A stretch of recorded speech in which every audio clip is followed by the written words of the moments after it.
Peoples party اور PMLN نے جو اپنے فورٹریسز بنائے ہوئے ہیں, سیاسی قلعے بنائے ہوئے ہیں, ان کی مضبوط بنیاد کی وجہ ہی NFC ایوارڈ ہے. اور اسی کو کمپنسیٹ کرنے کے لیے پھر انہیں کچھ نہ کچھ آفر کیا جائے گا. اور جہاں تک پیٹرولیم لیوی کی بات ہے تو اس وقت بھی جو 1 سال کا ٹارگٹ تھا وہ 10 مہینے میں وصول کیا جا چکا ہے. اور وہ تو خوشخبری یہ تھی کہ پاکستان اس ساری جنگ کے معاملے میں انوالو ہو گیا, تو اس کے اوپر جو نمبرز ہیں وہ ہم نے پیٹرولیم سے جو ہے وہ پورے کر لیے. اس وقت 12 مہینے کا جو ٹارگٹ تھا وہ 10 مہینے میں ہم حاصل کر چکے ہیں. لیکن چونکہ ٹیکس ڈیفیسٹ موجود ہے, FBI ٹیکس اکٹھا نہیں کر سکا, تو اگلے 2 مہینے میں بھی پیٹرولیم سے جتنے پیسے نکالے جا سکتے ہیں وہ نکالے جائیں گے. اور پیٹرولیم کے ذریعے کا مطلب ہے کہ پھر وہ سیدھا عوام سے ہی. اچھا, ایک مختصر بات میں آپ سے اور پوچھنا چاہتا ہوں. کچھ وزارتیں ہیں کہ جن پہ مرکز چاہتا ہے کہ وہ مرکز میں آ جائیں. اس میں تعلیمی نصاب ہے کہ 1 کنٹری 1 نصاب ہونا چاہیے, اور آبادی ویلفیئر کا جو ہے ٹائم بم, اس پہ بھی مرکز کی نظر ہے. ان میں سب سے جو امپورٹنٹ مجھے لگ رہا ہے وہ ہے مائنز اینڈ منرلز. وہ بھی مرکز چاہتا ہے کہ اس کے پاس رہے. اب جو پوری دنیا میں 17 قیمتی دھاتوں کی دوڑ ہے, تو اس میں ظاہر ہے صوبائی اگر اس میں رہے گی کنٹرول میں تو مسئلہ ہو جائے گا کہ کسے قائل کریں کسے نہ کریں. تو یہ بھی چاہتا ہے مرکز کے مائنز اینڈ منرلز کی جو وزارت ہے یا امور ہیں وہ مرکز کے پاس ہونے چاہیے. جی بالکل, یہ نشاندہی درست ہے, اور اس کی مثال ہم بلوچستان میں اور خیبر پختونخوا میں دیکھ چکے ہیں. اور وہاں پہ چونکہ یہ ایشو زیادہ تھا تو وہاں کی صوبائی اسمبلیوں سے جس طرح سے چیزیں ایڈجسٹ کروائی گئی ہیں, تو اس کو دیکھتے ہوئے ایسا نہیں لگتا کہ اس چیز کو اگر سینٹر میں شفٹ کیا گیا تو کوئی بڑا مسئلہ ہوگا. کیونکہ خیبر پختونخوا کے حوالے سے بات کی جا رہی تھی کہ جو وہاں پہ تحریک انصاف کی حکومت ہے, لیکن وہاں پر جس طرح سے اس چیز کو مینیج کیا گیا ہے تو اس سے صاف ظاہر ہے کہ اگر یہ چیز سینٹر کی طرف آتی ہے تو ڈیفینیٹلی سینٹر کو اس کا زیادہ فائدہ ہے, اور اس کے اوپر صوبوں کی جانب سے کوئی زیادہ مزاحمت بھی نہیں ہوگی. واہ, ٹھیک ہے ٹھیک ہے ٹھیک ہے. ماجد نظامی, بہت بہت شکریہ. تو یہ ہے, یہاں پہ ہم لیتے ہیں ایک بریک, واپس آئیں گے پانی کی بات کریں گے. ہمارے جو دریا ہیں بھارت سے پاکستان آتے ہیں, اس پر ایک فیصلہ آیا ہے جو پاکستان کے حق میں ہے, اس کی بات کرتے ہیں. Welcome back. دی ہیگ میں بین الاقوامی ثالثی کے مستقل ٹریبونل نے 3 روز پہلے اپنے فیصلے میں کہا ہے کہ پانی کی تقسیم سے متعلق انڈس واٹر ٹریٹی اب بھی ایک مؤثر معاہدہ ہے اور اسے یک طرفہ طور پہ کوئی فریق معطل نہیں کر سکتا. گزشتہ برس بھی ٹریبونل نے فیصلہ دیا تھا کہ بھارت پاکستان کو ملنے والے 3 مغربی دریاؤں کے بہاؤ میں کوئی مداخلت نہ کرے. اس بابت بھارت پاکستان کو تمام ضروری معلومات فراہم کرنے کا بھی پابند ہے. پاکستان نے ظاہر ہے اس فیصلے کا خیر مقدم کیا. البتہ بھارتی وزارت خارجہ کے ترجمان رندھیر جائسوال نے ٹریبونل کے فیصلے کو غیر قانونی قرار دیتے ہوئے کہا کہ بھارت بدستور معاہدے کو معطل رکھے گا. واضح رہے کہ بین الاقوامی ٹریبونل نے گزشتہ برس اگست میں واضح کیا تھا کہ اس کی رائے حتمی ہوتی ہے اور فریقین اس پہ عمل کرنے کے پابند ہیں. بھارت نے گزشتہ برس اپریل میں پہلگام حملے کے بعد سندھ طاس معاہدے کو یک طرفہ طور پہ معطل کر رکھا ہے. فی الحال مونسون سیزن لگ بھگ 2 ماہ دور ہے، مگر مقبوضہ کشمیر سے پاکستان میں داخل ہونے والے دریاؤں کے بہاؤ سے بھارت مسلسل آنکھ مچولی کا کھیل کھیل رہا ہے. کبھی بہاؤ اچانک بڑھ جاتا ہے تو کبھی بہت کم ہو جاتا ہے. پاکستان نہ تو اضافی بہاؤ کو ذخیرہ کر پا رہا ہے نہ ہی کچھ اور. اس تناظر میں ہم نے ماحولیاتی تبدیلیوں پر نگاہ رکھنے والے ادارے AIGO کے سربراہ عاصم جاوید سے اس پورے شاخسانے کی الف بے تے جاننے کے لیے رابطہ کیا ہے. شکریہ عاصم، آپ نے ہمیں جوائن کیا. یہ فرمائیے کہ بھارت نے تو بالکل ہاتھ کھڑے کر دیے. انہوں نے کہا نہ ہم ٹریبونل کو مانتے ہیں نہ اس کے فیصلے کو مانتے ہیں، سب غیر قانونی ہے. اب پاکستان کے پاس کیا راستہ ہے؟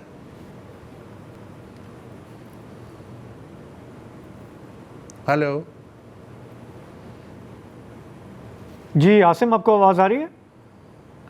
جی میری آواز آ رہی ہے آپ کو؟ جی بالکل، ہاں بتائیں. اب بتائیں، آپ نے سوال سن لیا؟